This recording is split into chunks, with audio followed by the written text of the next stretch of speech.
Welcome to Distribution Talk with Jason Bader, the show where we dive into the stories, struggles, and solutions from business owners and thought leaders in the wholesale distribution market. Hey friends, Jason here. In this episode, I had the opportunity to catch up with my old friend, Monty Clayton, and this is one of those stories I've wanted to share for a very long time. And as you'll hear in the beginning of our conversation, I've been trying to get him on the show for a little bit, pushing and prodding. And fortunately, his family finally said, you got to get on there and share this stuff. Because I think, Monty's one of these guys that, he's so humble about his beginnings and how he got there. But, don't let that fool you. I mean, he was incredibly smart at what he did, but I don't know if it really affected him and affected who he is, and certainly doesn't affect him now. And you'll listen at the things that he was able to accomplish over his career and the situations that he created for himself.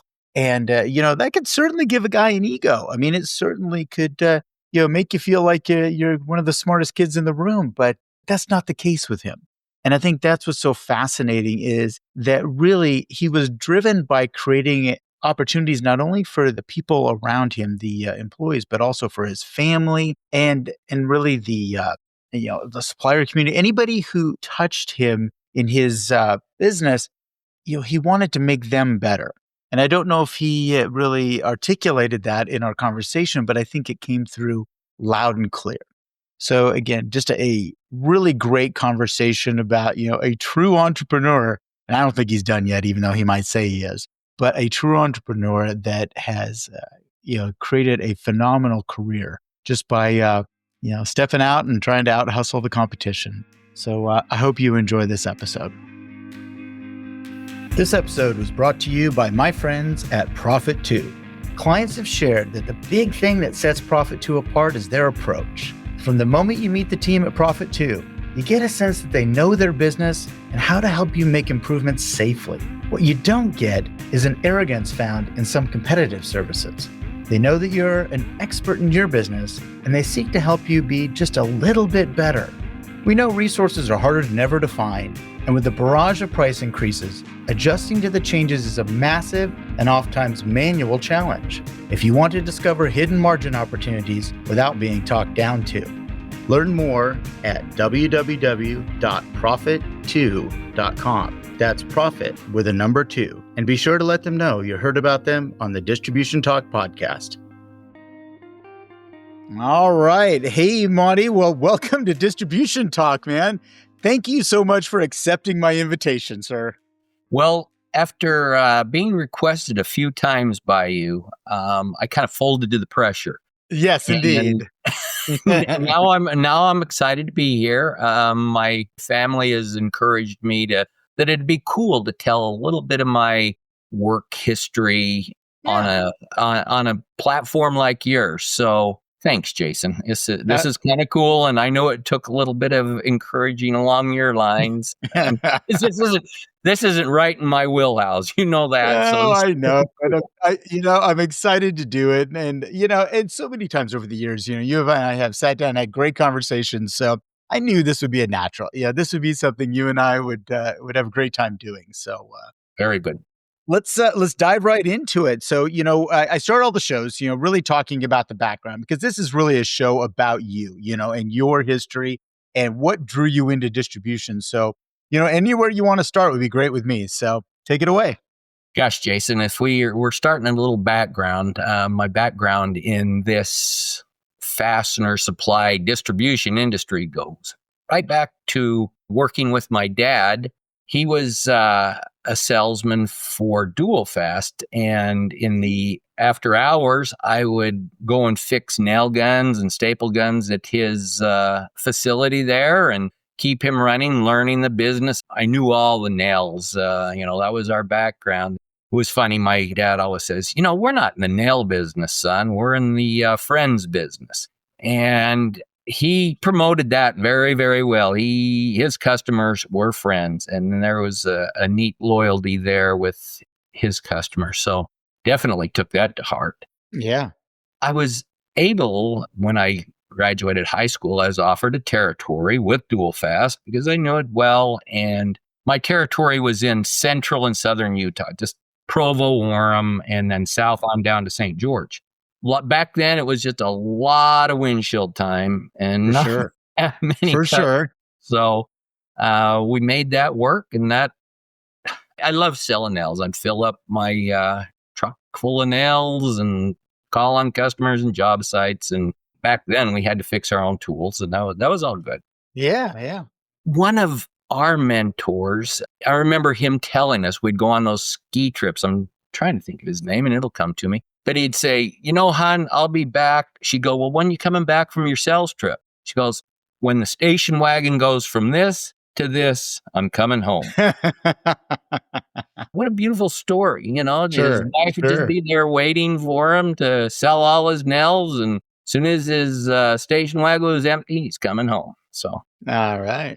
Kind of a neat story, and that drove me. Gosh, after that, Jason, I was competing with a company, and they were out of California, and they had a facility in central Utah, Provo, Warren area. Yeah.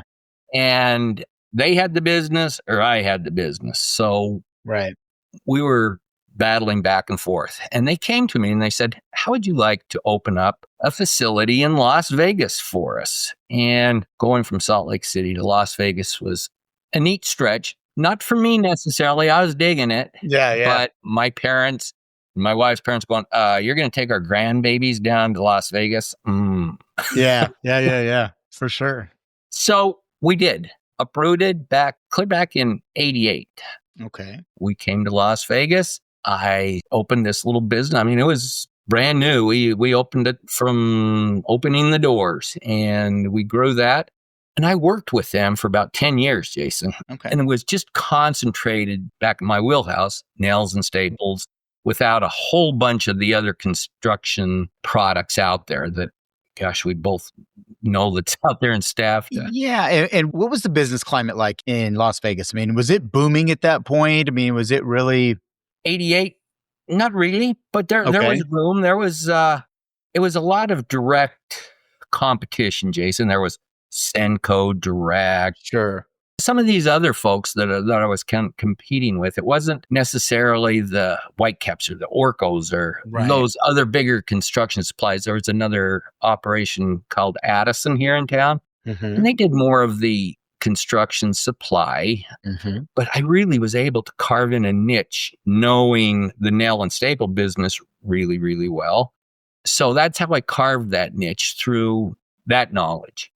And I worked for these folks for 10 years, build their business. It wasn't a crazy climate then. It hadn't really hit its spurt. Yeah. But after 10 years of working with them, I got the bug, and I said, I'd like to buy this business. Yeah. Because they didn't spend any time here in town. They just let me do what I was doing. And they said, no, we'll fire you. So I was fired. How dare you ask? How dare you ask to go, to the throne? So here I am. I've got 3 kids and my wife, and I go, struggle, little struggle. Yeah. One of my old bosses and a super mentor, Larry Larson, says, let's do it. I mean, we had to do this in a week, Jason. Right. We had to open this in a week. And he goes, well, let's do it.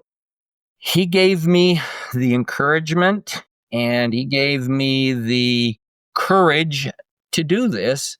So we became partners. I wish he would have invested a little more money instead of his encouragement. I could have used that then. Sure.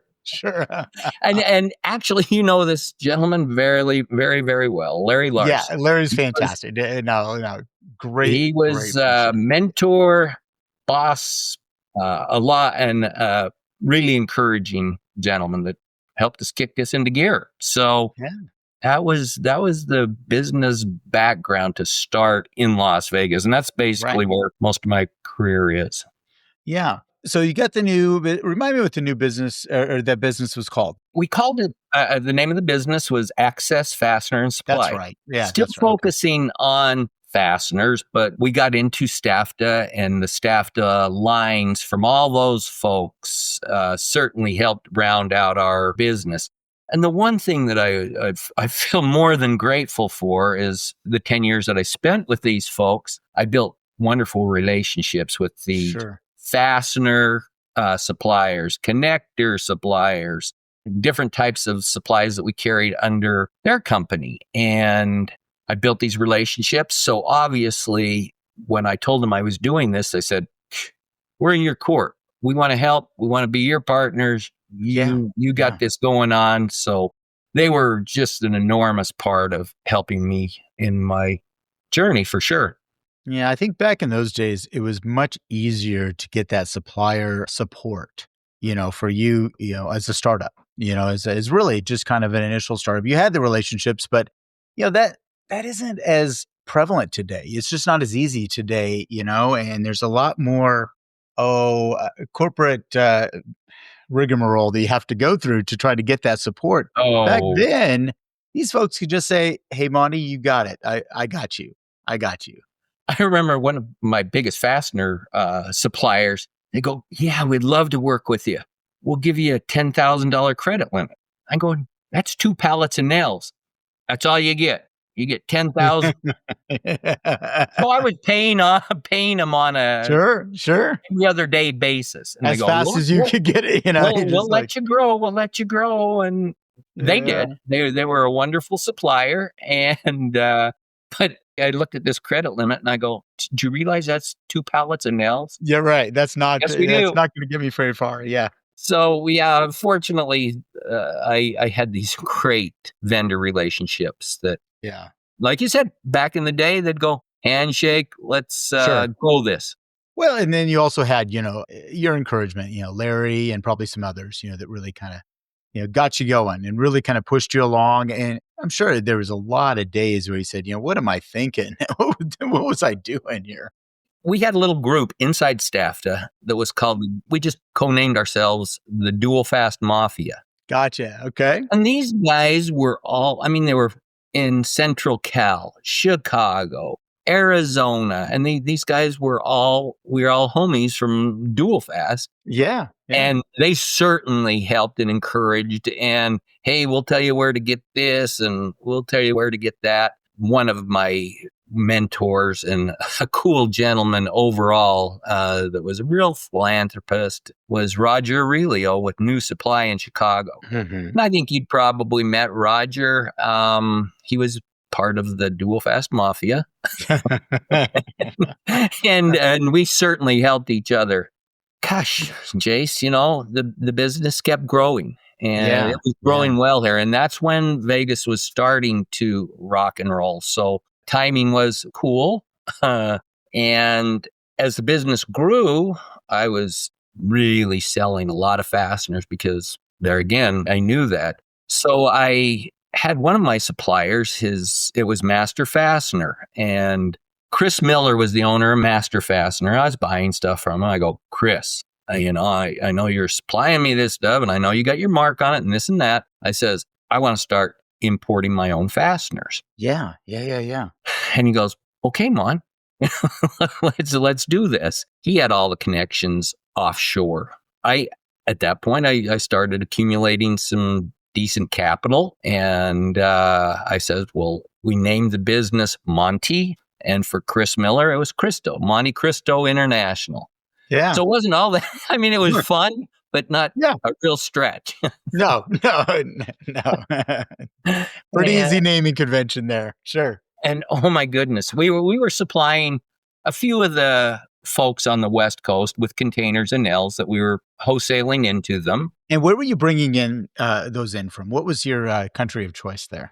There was Taiwan and China, and we were staying strictly with the West that we could pull off the West. We couldn't do anything out of Turkey or India, those places. So it was Chinese. There wasn't any tariffs or anything going on back then. Right. We were just really able to capitalize on the difference in pure cowboyism, man. That was awesome. It turned out cool. Yeah, yeah.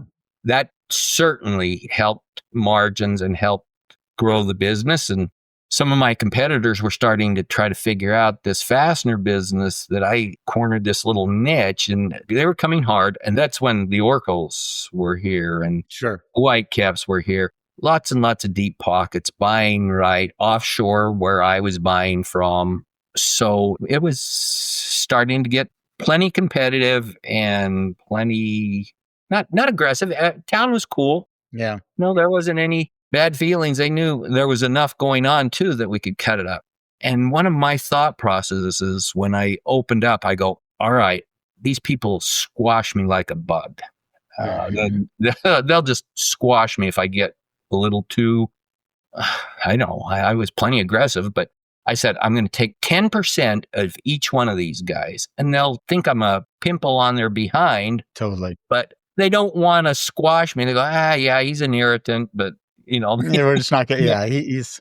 So I took 10% from Hilti, 10% from Senko, 10% from Addis, and made a nice little business. And then till I had a little bit of capital.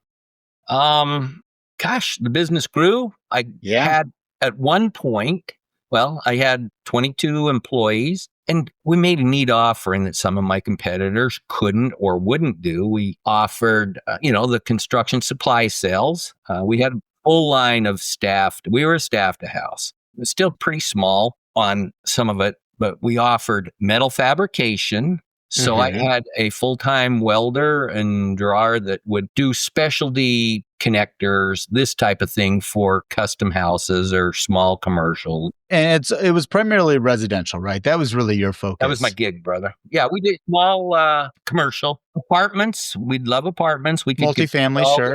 With multifamily for sure. But still, yes, residential. And the other thing that I offered that my competitors just didn't want was tool service. We are doing it all in-house. Yeah. The fabrication, people could make us a little more one-stop shop if they needed something welded or fixed or those types of things. So that helped, Jason, definitely differentiate me from some of the other suppliers that didn't even want to mess in some of this crud. So that was cool. This episode of Distribution Talk is sponsored by InSQL Distribution Software. InSQL is a fully functional distribution-based software package, and these folks do it very well at a price point many smaller distributors can afford. Another thing I like about this company is they do it all in-house. They take on these applications and build them into the platform using state-of-the-art Microsoft technology. No third-party bolt-ons for them. This is important because when you need technical assistance, they are the single point of contact. If you're ready to step up to a fully loaded, scalable distribution package at an affordable price, look no further than InSQL Distribution Software at www.insql.com. That's INXSQL.com. So when did you start bringing family in? Was it about the same, like at this time, or when did Tyson start rolling in? You mentioned Tyson because he goes way back with you. Yeah.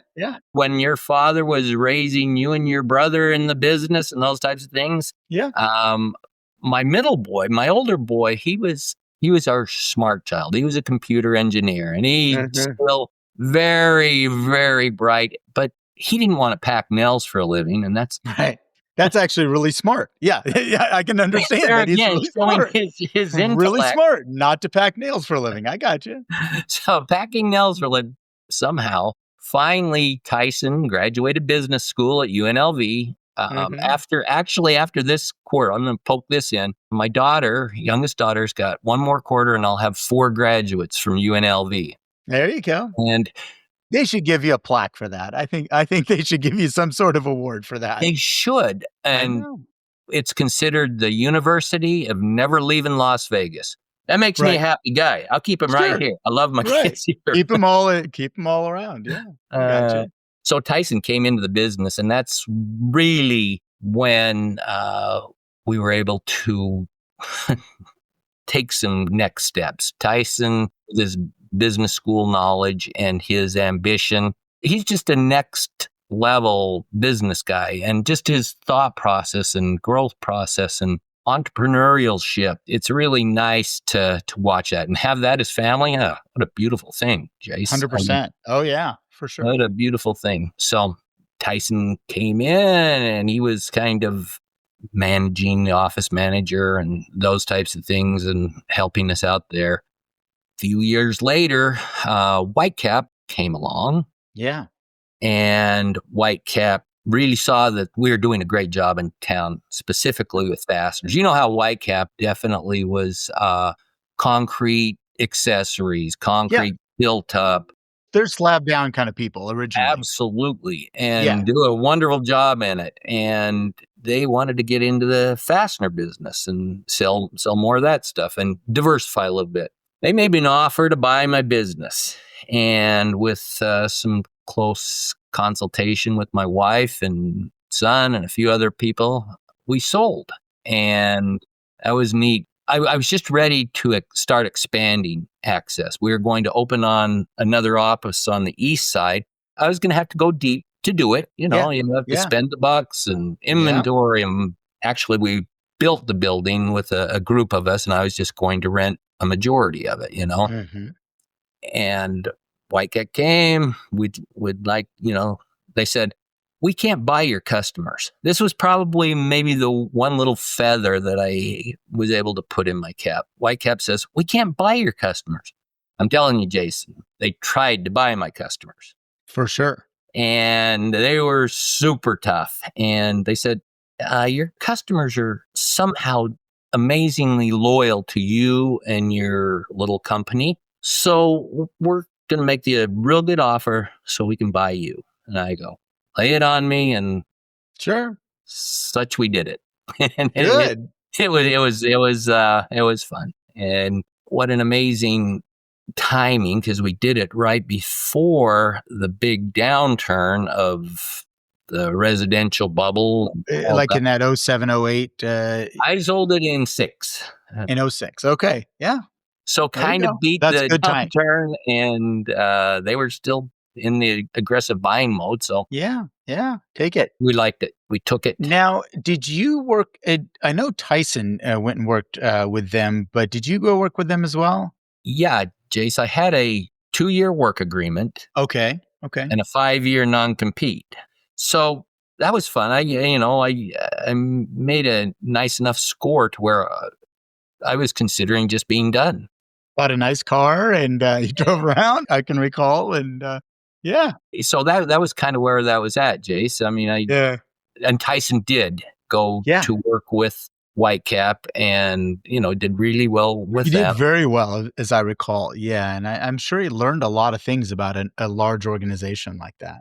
Helped out big time. Yeah.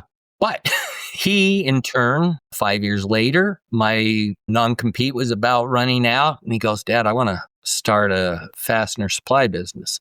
I go, man, would I love to be your partner? Yeah. So I was getting a little bored and those types. Yeah. And I said, but for the next 6 months, I can't even give you money. I can't give you a whole bunch of insight. I can talk to you as a son, but I don't want to be in court with the Whitecap / Home Depot, when Home Depot bought them, attorneys.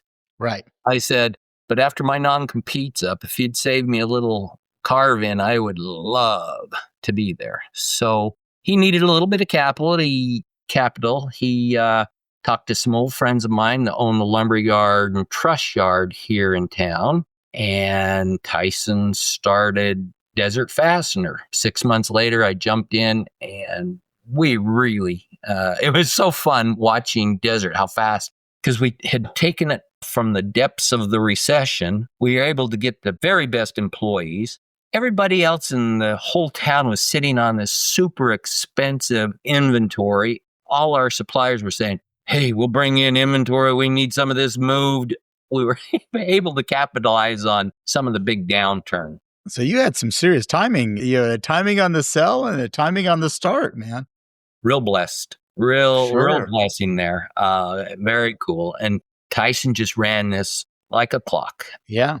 And as things went, Jace, 5 years later, USLBM, who is a national company, they're actually the largest privately held lumber building material company in the country. There's First Choices and those folks that are publicly owned. So this is private. It's a big company. they came to buy the lumber and truss yard, and my partners there said, well, shoot, we're partners in a fastener business. They go, man, would we love to look at that. They did. Little long story short, nice offer, Yeah. nice score. We left it up to Tyson. Tyson, this is your gig. If you Yeah. would, Yeah. You're the one who started this. So sure.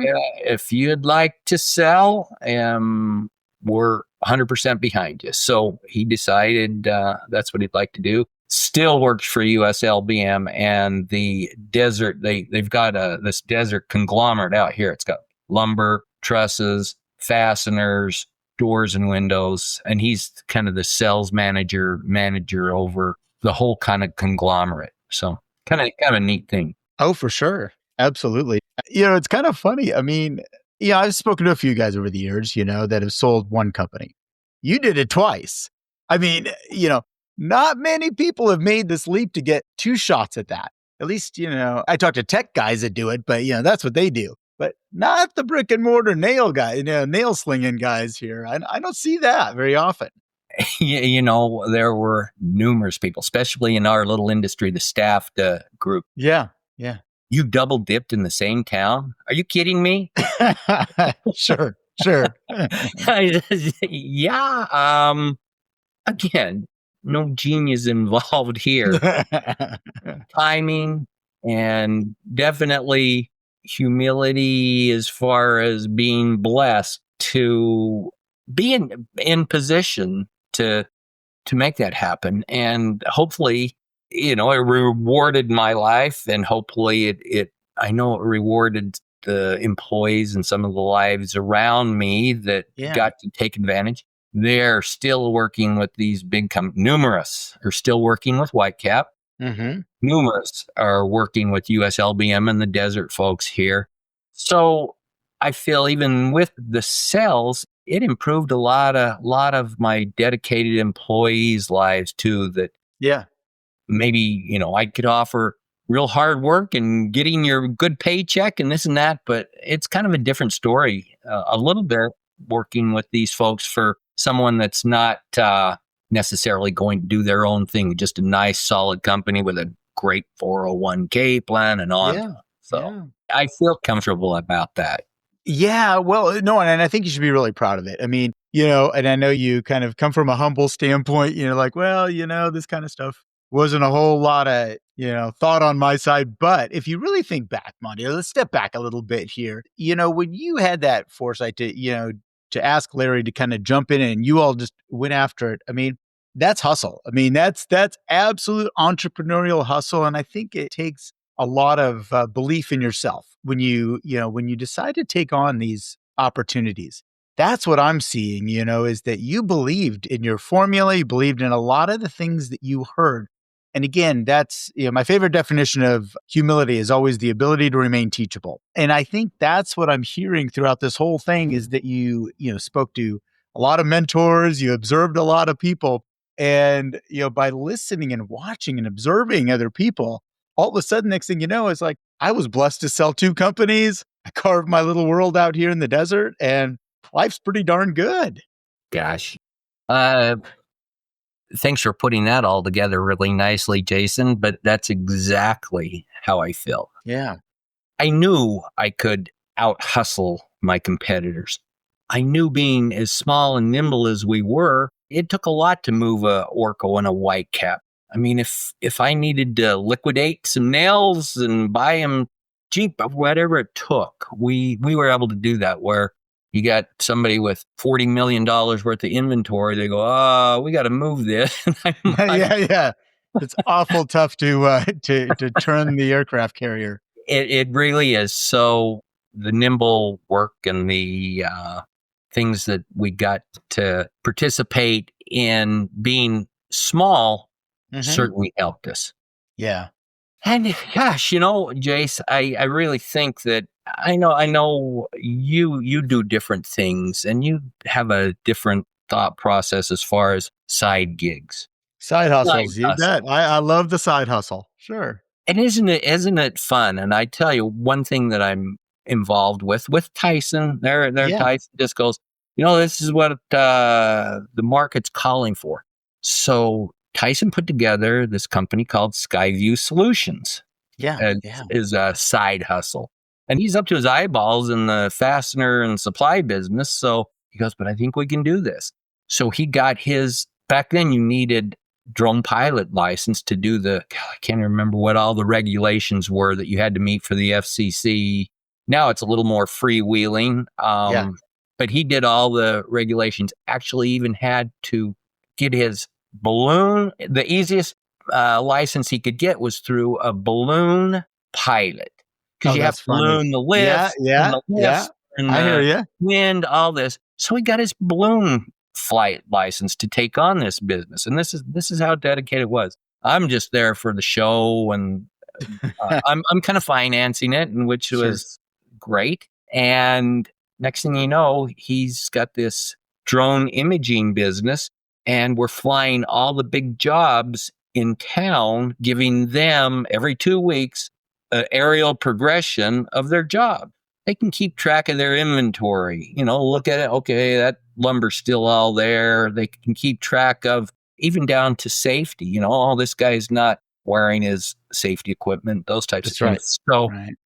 the industry really kind of bought into it, and he found his little niche. And now he's hired a pilot to fly the jobs for us. So he just kind of takes care of a little bit of the marketing, managing, Mhm. CEO work, and I'm CFO and bookkeeper, and enjoying every little bit of it. So Sure. yeah, No, I think that's the great part about, if you have that mindset, there's so many things out there you can do. I mean, there are just amazing opportunities. And I think if you're open to it, those opportunities start to come your way and they present themselves in a way that you can say, I've never done that before, but I think I can. And I think that's the cool part about it. That's the fun part. Again, when you all started that drone thing, and I remember when that started up, drones were just starting to come out. I mean, nobody, that was really early on. And I remember some of those first videos, I thought, oh, this is the coolest thing I've ever seen. I mean, I'd be crashing into everything. And these guys, you all would be just going perfectly through these places. honestly, you're exactly right. And the younger generation these days, they can fly a drone in your bathroom and not crash it, and Yeah. so Tyson would be flying some of these custom homes that realtors would want them to do some, and this is early. This is now it Oh, happens yeah. all the time. So Tyson would fly their house in these beautiful shots, and coming up from the golf course into the front room of their house, they're going, dang, that's pretty Yeah. cool. Oh, yeah. Oh, yeah. So now we're just basically concentrated on the multi-housing jobs and some of the Sure. bigger developments, residential still, because that's Yeah. our real wheelhouse, and it's worked out pretty good. Fun. Yeah, a lot of fun. Absolutely. Well, no, I think that that's really I think again, when you have, that creativity and that entrepreneurial bug, these things find you. You don't always have to go find them. They find you. And it's the willingness to say yes or no. Yeah. Right. I've told all my kids, I've got these 4 wonderful kids, that Casey, Tyson, Tandy, and Sierra, I says, always have a side hustle. Yeah. It's not only for enjoyment, but you stash a little bit of cash and, or just flat enjoy it. Right. I'll tell Yeah. you what, Jason, during my 5-year non-compete, I was fortunate enough to be married to a talented songwriter and singer. Yeah. My age, 50 years old, I got to be in the music business. Yeah. Yeah. You did. Yeah. Christy Clayton. You can go hear her music on Spotify and Amazon and all Sure. that. Yeah. It's something that we're very proud of. Yeah. But we traveled the country with promoting her album and this and that at 50 years old. 50 years old. I thought, what a cool gig being a groupie at 50 and managing a record label. So Yeah. Yeah. it was pretty cool. No, that's fantastic. And yeah, I mean, again, I love your family. Your family is fantastic. They're fun to be around. And again, creative, so creative. You all have all of these different talents that you've brought together. And, I think sometimes we don't recognize that until you sit back personally, you start looking around. It's like, you know what? Maybe I have put together a pretty good gig here. This has been all right. Jason, I tell you, probably the one thing that brought all this together was more of fate or more of luck or more of blessings. Maybe it's not that you're going to be, I'm going to be an entrepreneur. I'm going to grow this and that. Sometimes it's just cast upon you. Mm-hmm. And you've put yourself in positions to say, yes, I can do this. Yeah, let's rock and roll. And that's kind of my case. I wasn't, I'm going to own businesses and do this and that. All of a sudden it gets cast upon you because you get fired and yeah.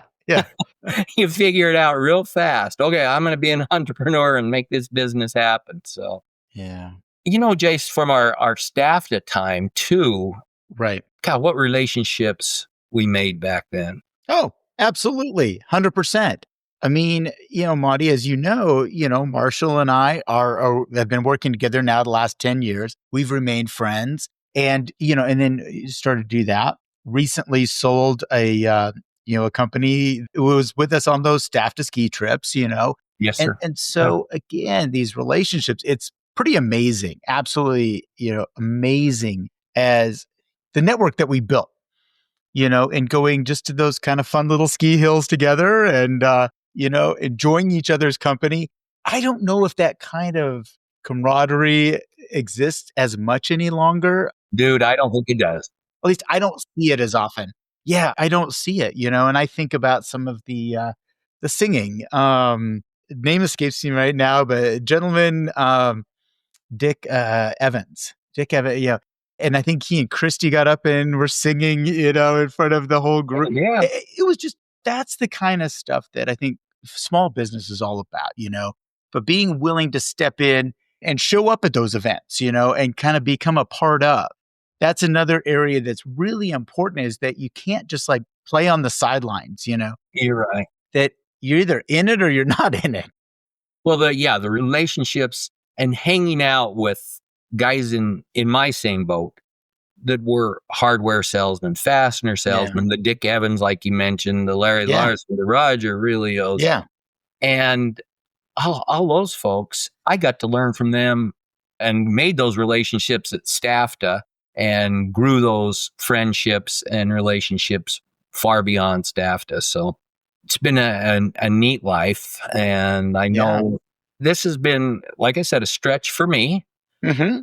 But I'm so appreciative, Jason, that you've been able to draw some of these thoughts and feelings and emotions out of me for this kind of exciting ride that we've had. Well, we will definitely thank Christy and the rest of your family for pushing you along to this thing and eventually saying yes to come on. And, and Monty, you've got a great story to tell. And I think this has, been really enjoyable, hearing it. I mean, obviously I knew a lot of it, but from the periphery. And I think it's kind of nice to bring it into a good 40-minute discussion, about really honing in on, what brought you to this place. So, man, thank you so much for coming on. Thank you for taking the time and being willing to share this stuff. That's great. And actually, I was thinking, okay, Jason's doing this, and I do a lot of thought prep. And I go, well, how would you end your thoughts and your memories about your fastener business? And I just jotted down, I said, you can make a wonderful life out of selling nails. Here I am. And there you are. Yeah. Well, again, Monty, hey, thank you so much for taking the time to share that with the audience and obviously with me as well. So you may want to keep this, like, I don't know if the audience is going to be too enthused, but I've had a great time. Thank you, Jason. Oh, yeah. My pleasure. And looking forward to the next time our paths cross, sir. Good, brother. Take care. Thank you for listening. If you liked what you heard, consider sharing with your friends and colleagues. And don't forget to follow the show on your favorite podcast application. Links to sponsors, products, and services mentioned during this episode can be found in the show description area or at www.distributiontalk.com. Distribution Talk is edited and mixed by the brilliant team at the Creative Impostor Studios. This episode was brought to you by my company, the Distribution Team. We are a consulting services firm dedicated to helping wholesale distribution clients remove barriers to profitability, generate wealth, and achieve personal goals. To learn more about how we can help your company succeed, check us out at www.thedistributionteam.com.